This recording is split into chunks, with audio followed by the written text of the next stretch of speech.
Well, a lot of businesses, especially restaurants in Harrisburg, are still trying to find their way through the pandemic. State workers, their lifeblood, and when they all went home during the pandemic, it hit restaurants really hard. But there are some now encouraging signs of new life. Mark Hall joins us with more. Mark. Well, Valerie and Alicia, certainly the pandemic has had a major impact on downtown businesses, especially those that are open during the day. Some have closed for good, some have actually reopened, and new ones have moved in. Philadelphia Steaks and Hoagies has been a big part of the downtown lunch experience for more than 4 decades.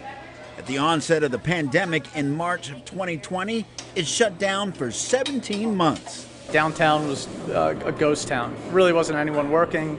Didn't make sense to be open. I wouldn't have any business. Now, with some state workers back in their offices, Ben has been able to reopen with reduced hours.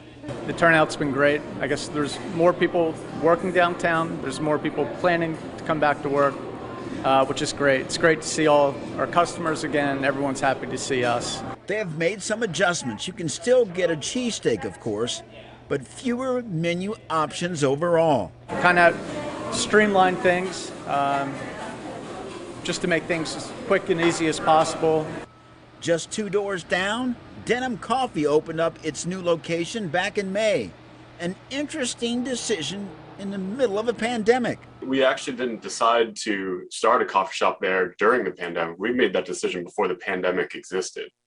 So we had signed a lease with the landlord 2 years before we opened, and we've been working on that project for about a year. And then the pandemic really came to a head and we had to put it on pause.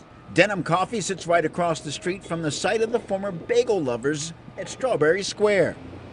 That coffee shop that closed for good during the pandemic, yet Matthew remains optimistic. Yeah, we're keeping an eye on the numbers. If we have to, we'll adjust. We'll make changes because we're trying to make good decisions for people's safety and also balance that with what people need out of a coffee shop.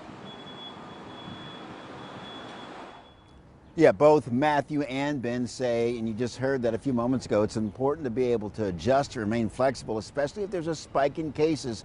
They may have to switch to go orders. In downtown Harrisburg, Mark Hall, ABC 27 News.